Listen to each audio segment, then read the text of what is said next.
Thank you very much for hanging around. I think all of you probably know about the American Center for Mongolian Studies.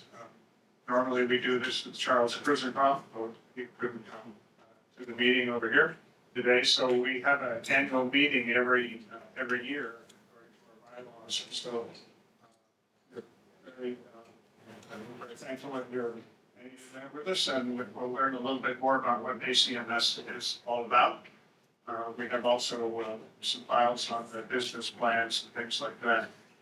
So this is Olar. Olar is our executive director for the Mongolia Center, living in the U.S., but manages the office. And Paula DePriest is on the board with me. She's recently retired from the Smithsonian's Museum of Conservation Institute, where she was assistant director and managed that operation for many years. So Paula came to me one year, a couple years after I had been, only 1 year after I first went to Mongolia, and said, I want to go. And she did, and she's done wonderful work in Mongolia and continues with that work. So Paula will go first. I'm going to go first. I'm just going to do an introduction to American Center for Mongolian Studies, and then do some business that we need to do, and then turn it over to Bowler to talk about our program. So I hope you're all familiar with American Center for Mongolian Studies. We're really an organization that tries to support the development of Mongolian studies and exchanges with Inter-Asia. So we do that. Well, it was established in 2002. That was a pretty pivotal year. Bill had just gone to Mongolia in 2001, and I had just gone in 2002 at the same time that that Charles Khrushchev was forming the American Center for Mongolian Studies. They established an office in 2004 and have been everywhere throughout the city and the universities. And since 2013, they've been in the public library. When you're there, please visit. And you may have to look around. It's on the back side of the library for the entrance. It's part of the KORT family of organizations. These are centers for overseas research, and they are in many countries. There's more than 20 now, and we're one of those. And that defines our funding. We have funding through the U.S. Department of Education and through the U.S. Department of State. It's our stable funding that allows our organization to work with the goal of providing opportunities, especially for North Americans, to learn about Mongolia. This is our team. You've heard Charles's name and Bowler here, and she has 4 staff members in Mongolia at that library facility, and then 1 resident research associate, Johnson, is currently there. It's a small operation, but they do many things. And you see here, they support research. Here's archaeological research being supported. There's language classes, and here is a library that's available for everyone to use. They offer 3 kinds of fellowships every year. It's too late this year, but don't miss next year, because one is a field research fellowship that really supports students or professionals going into Mongolia. And then they have a library fellowship. I think, Sarul, you've had one of the library fellowships before. And then there is the language fellowships that allows intensive language study in Mongolia, which is very important for students starting to work in Mongolian studies. Just to say, I'm not going to even pause here. Go to our website and find out. The dates usually are in February and March, I believe, for those dates. So next year, they'll be the same dates. Go and look them up and apply. We have the language programs, and during the pandemic, it went online. So you can go on and look at the language program and may find that you can do some virtual programming until you can go on site. So they even have guides. They've got all kinds of things, which are very important. They have the library, and they allow access to digital libraries. So all of those are very important for people doing research there. And one of the newest things is they loan small equipment. Since 2019, there's been a summer field school. Of course, it didn't go in 2020 or 2021, but 2022 and this summer, we have 3 courses running, which is going to take groups of students and lifelong learners into the field for 2 weeks to do topics like Sonic World. And Sonic World, they're going to learn how to record and analyze ambient sounds in Mongolia. So this is an ornithology, it's an ornithology group that does it. Ecology group. But it's transferable skills. One is climate change and public health. So what's going to happen to Mongolia as climate changes? And then there's Buddhism, nature, and conservation. Looking at some of the ways that Buddhist communities are trying to conserve natural resources. There's a cultural heritage program with expert talks and discussion panels, and that really focuses on museums and really engages a lot of museum professionals in Mongolia. There's online learning. Some of the field schools were online during the pandemic, but there's those language programs, and then there's also a textile program. And there's a bigger project, and I think you're going to talk about it a little bit later, about textile conservation. They help Mongolian collections and museums to preserve textile materials that are archaeological or historical in nature. Every month they send out an e-newsletter, and the thing you might really want to participate in is the speaker series, which is some of them are done in Mongolian, some of them are done in English. So that's all available online. You can find out what's going on there. So they have all kinds of activities, and they've signed local partnerships agreements so they can work with and support research going on or work going on in Mongolia. So they have many things they're doing with the Mongolian community now. They also offer services, and when we started going in 2001, everyone can tell you, getting a hotel room and contacting anyone in the United States to tell them that you had survived was hard. And that's the kind of basic services that ACMS offered early on. And now they're evolving and trying to grow their services, and they're helping people find accommodations and travel inside of Mongolia. They're doing office services and allowing people internet contact. They're trying to make those pairs with local researchers, because here in the United States, people sometimes don't know who they should be talking to in Mongolia. So they're trying to help them. And then trying to get permissions to get in archives and have access to other materials.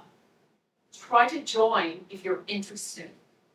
There's a small fee, but you get a newsletter, JSTOR, so that you can do your work. You have all of these speaker series, all kinds of things. And you can go online to get membership information. I'm just going to end right here. Let's hope I get this done right.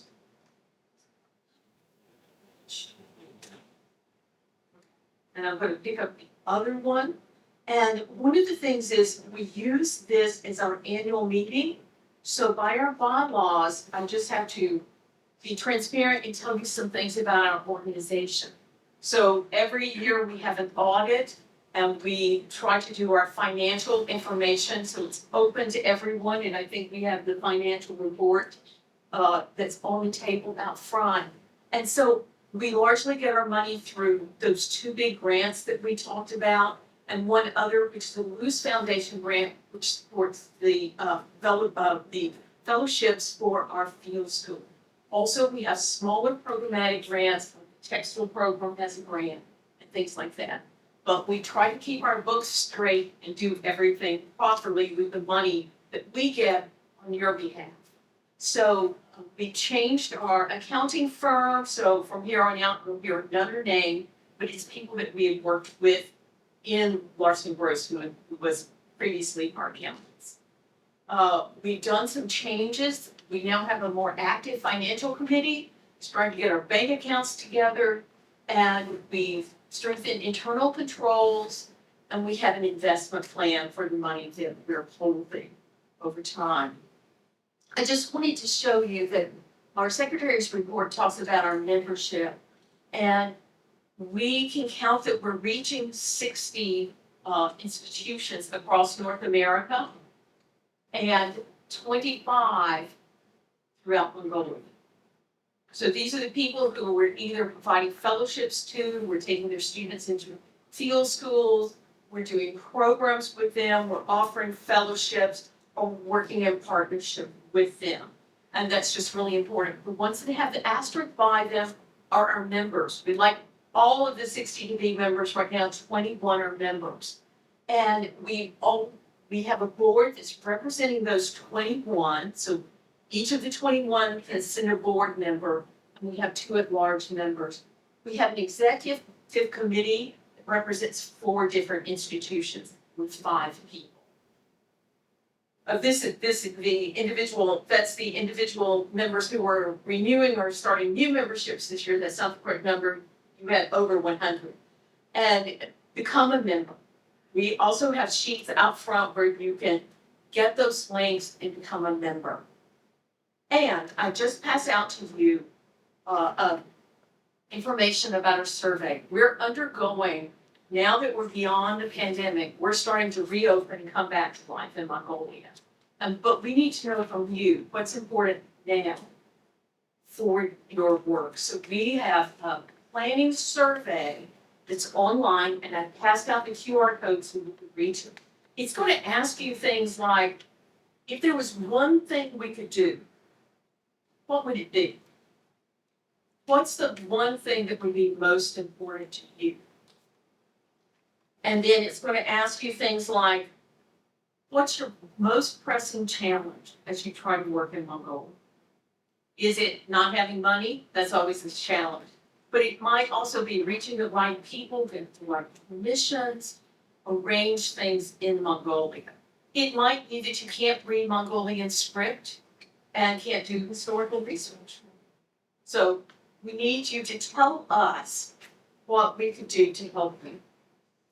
We really appreciate you taking that survey and telling us what you want us to do for your work, for your Mongolia. Sass says she's married to Mongolia, so it's time for us to ask, what do we need to do for that relationship that we're trying to maintain with Mongolia so it works for everybody? Thank you.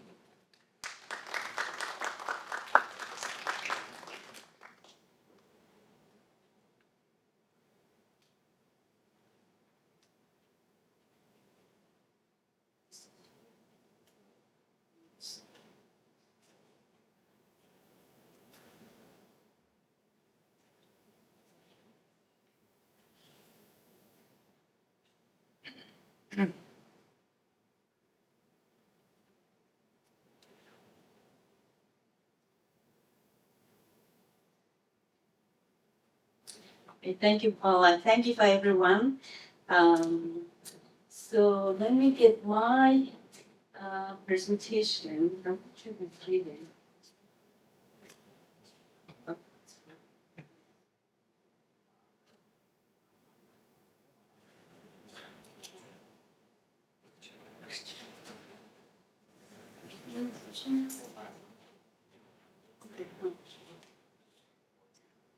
Oh, I'm excited.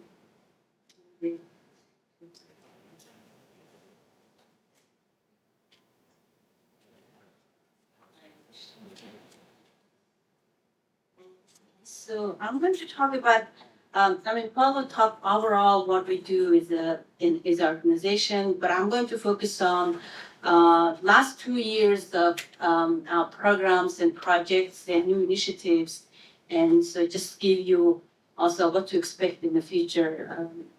Just probably we have some more programs that we will continue to do and some new coming in coming years. So let me.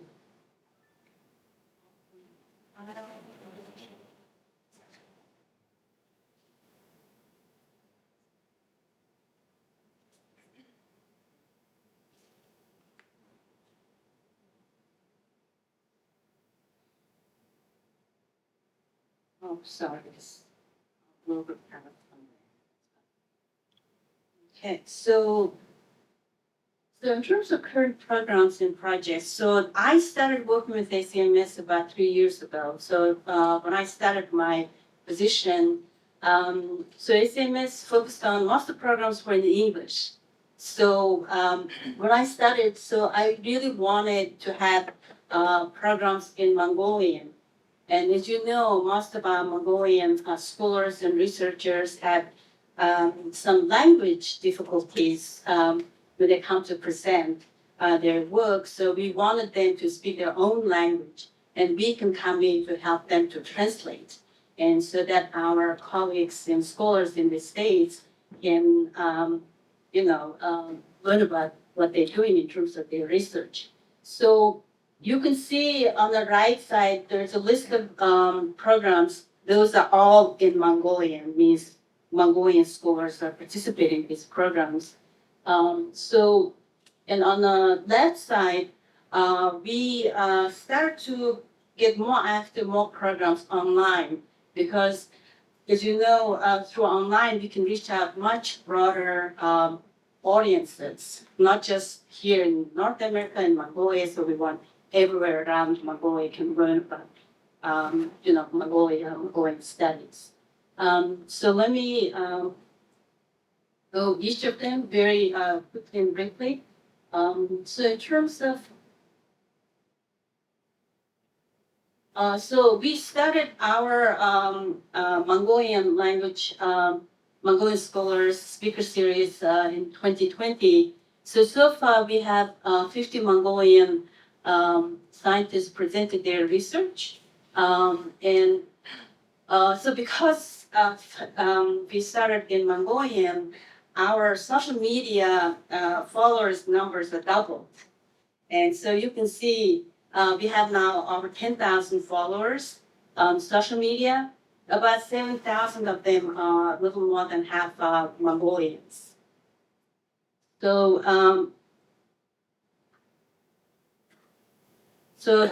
the next program, this cultural heritage colloquium is really important. This program, we're focusing on cultural heritage in museums and also scholars and scientists who are doing research in terms of museum collections. We really wanted museum communities also to come together in this program, talk about issues and things they facing in terms of their field and in terms of cultural heritage. So we started this program 2021. This program runs monthly. So far we have did collaboration with over 50 state, local, private university museums in Mongolia. I mean, when people think of museums in Mongolia, mostly think it's state-run, but there are some private museums, and also there are some universities have museums. And because of this program, even Mongolians start to know new museums that they can go to visit. So this was a very successful program. So we continue running this. So we talked about, over 12 topics related to museum fields. And so this is just one of the posters that you can see. They represent all different museums in Mongolia. And this one talking about the collection, museum collection issues. And and with this program also, we invited experts from museum specialists from North America and Europe. And so, for example, here, Liz Tunick-Sitter, that you probably know, right? So she is actually from Smithsonian Foreign Relations Office. She talked about museums in terms of, working international collaborations.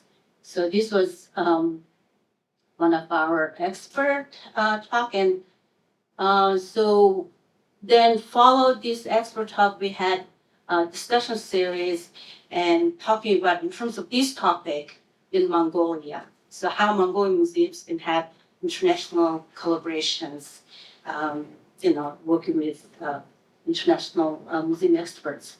And then we had workshops. So it was hands-on workshops from experts from Mongolian museum specialists sharing among each other some of their expertise and experiences. So, and we also, Mongolian language program is really important for ACMS. So we wanted also have Mongolian language teachers to have discussions among themselves to share in terms of the methodologies of teaching Mongolian language to foreign learners. So this program we just started last year, and it runs quarterly. And so we have scholars from Mongolian universities, research institute. We have also National Committee of Language Policy staff. For example, here Narangil, and she's head of this national committee. She invited to also to come to give a talk in this program. So all these the program's been run in Mongolian language, and we have our own YouTube channel. So please go to YouTube channel, subscribe, please, and all those speaker series, English and Mongolian, and cultural heritage program, also Mongolian language, this discussion series, all posted here on our YouTube channel. So we have about over 70,000 views on our channel. So we have a lot of people following us, and over 1,000 subscribers. So far we have about 144 videos already posted. We still have more actually, posting more. So next, I'll talk about our online program. So I'm really excited about this project because we really want, our library is really important in terms of researchers and scholars, because this is where we have, a lot of, for our ACMS library have over 1,000 books and publications in journals on Mongolian studies. So we want that to be available to scholars around the world to access. So we started to have our library own website that was created by our ACMS library fellow from last year, Liz Gartley. So she did an amazing job. So we used, there is a LibGuides. So that is content management system. So this is very commonly used in libraries here in the States and around the world. So it's very user-friendly for librarians to manage what they have in terms of their library. So now we're using this system. So if there's a part I really want you to participate, it's called research guides. So this is basically creation of knowledge of different fields that can be posted here. So we have so far 9 guides. So like if you are a specialist in, let's say, the Mongolian language, if you want to have some research guide, so you can contact us to provide the content, even your research related to your research results, research result information, and we can actually post here, and then public can see, also other scholars can see access to this information. So if you are interested to do collaboration with us, please contact us to our communication coordinator's email down there. Okay, so there's another online program that we created during COVID. So this is, we have now online language lessons in Mongolian studies courses. These are free. So please go to studymongolia.org. So that's our website address. But this, in order to access to these courses, you need to register with us. So please contact our Buka and communication coordinator so he can help you to create your account. And then once your account's set up, then you can take classes on this online platform. Okay, so I'm moving on to projects. So we have currently there are active projects going on there. There's one more upcoming project that I want to share with you.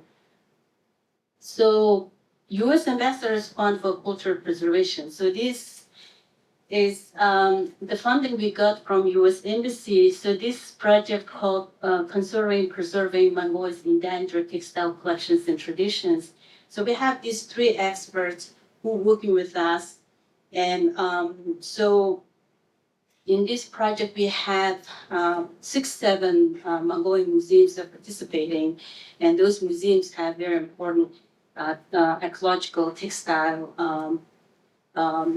materials that needed some conservation. So currently, as we speak, our experts in Dongdamic, so they're doing a whole day workshop. It's not just only they're working with conservation specialists in those local museums, they're also doing public programs to family and kids. Teaching them or doing, some workshop on textiles and how to preserve those. So you can see the list of museums that are involved in this project. And this project is concluding end of this year, and we're planning to submit more project on Buddhist art. So that will be next proposal that we're working on right now. Mongolian museums. So this is a new initiative this year that ACMS going to work annually temporary exhibition project jointly with Mongolian museums. So we have a lot of through our fellowship we have about over 200 fellows being in Mongolia. They're doing actively different research, but we really want their results also, what their findings, what they've done in Mongolia should be shared with the public. That is really important. That way also they can get support from public. So we're doing this this year. We working with Daily Cultures Project. This project actually run by the professor in Harvard University. But this museum project is multi-institutional. You can see Harvard, National University of Mongolia, University of Colorado, Max Planck Institute, Seoul National University involved in this museum project. So we just started to working on this project starting this January. The exhibit is going to be open this year, September, and run for 1 month. And the whole exhibit comes with the package of public programs. And in it also our 2 fellows are involved with this project. So through this exhibition project, we feature our fellows as well. So we already started talking to our fellows coming years of temporary exhibition, work with different museums in Mongolia. So alumni connection is, I don't know, something happened. Okay, so alumni connection is another project that we are launching this year. Paulo showed the slide of our 3 fellowships started from 2006. So over 200 fellows. So we really want to reconnect with them and engage them actively in our ACMS with us. So one of the things we're going to do is, sorry, I think it's cut off. This is our library online website. So just this month, we're starting our fellows to write a blog about their research, blog about their experience working in Mongolia. So, of course, our library fellow, Liz Gartley, is the first fellow who started this blogging. So next month, we will have a different fellows who will be talking. So we will be running this monthly basis. So you will learn about what our fellows are doing.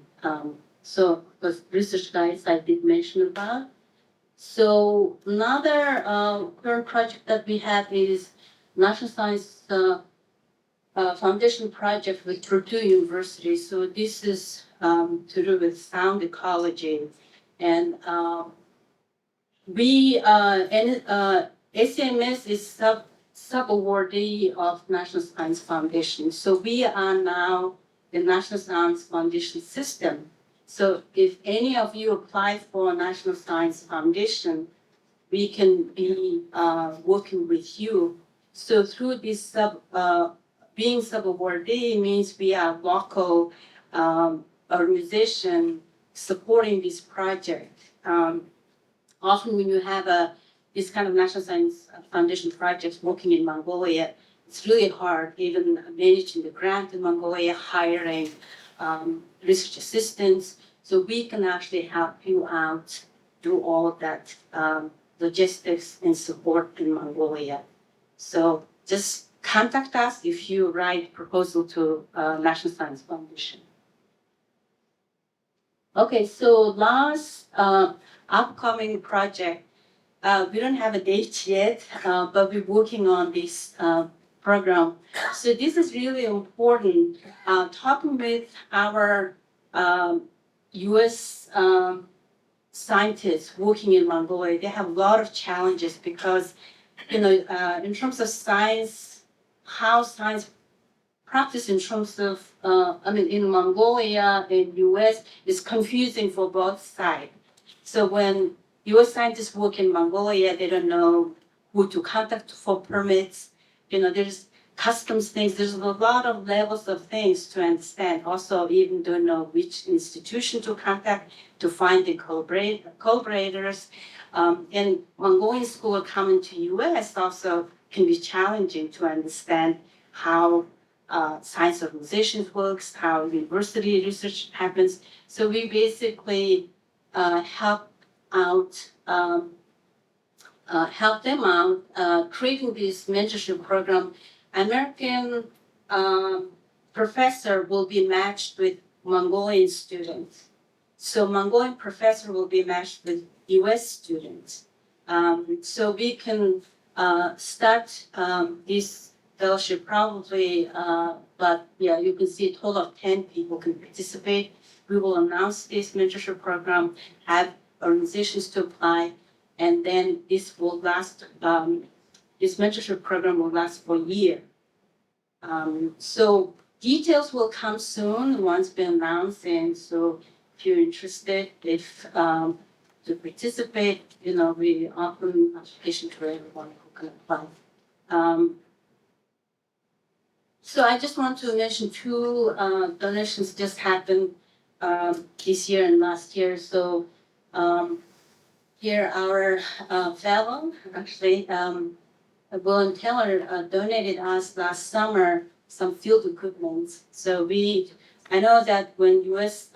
Scientists and scholars come to do field work, it's challenging even to shipping some of their equipment in from U.S. So we have some of equipment here in Mongolia. So if you can contact us, then you can actually rent some of those equipment and things that Dr. William Taylor donated us. So this was very generous support, and so you can see the website where to go to check out the list of things we have. And then lastly, we have over 100 books being donated from family of Maury Kravitz. So with help of Dr. John Woods, University of Chicago. So we just received these books, and with help of the Embassy of Mongolia, we're going to ship these books next month to Mongolia to our library, and soon these books will be available to people. I mean, for scientists and scholars and students can use.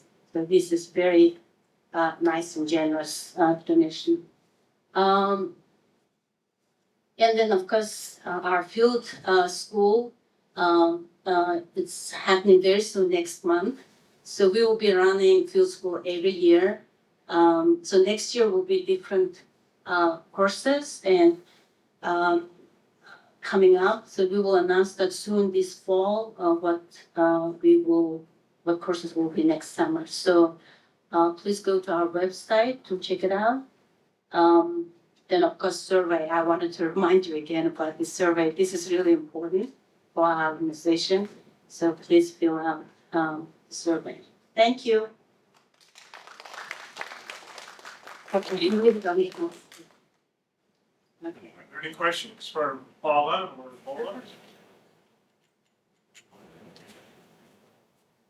Always that time of day when we're wandering down the street to the one of there are questions. Thank everybody who's participated in the project, the talks and conferences, papers.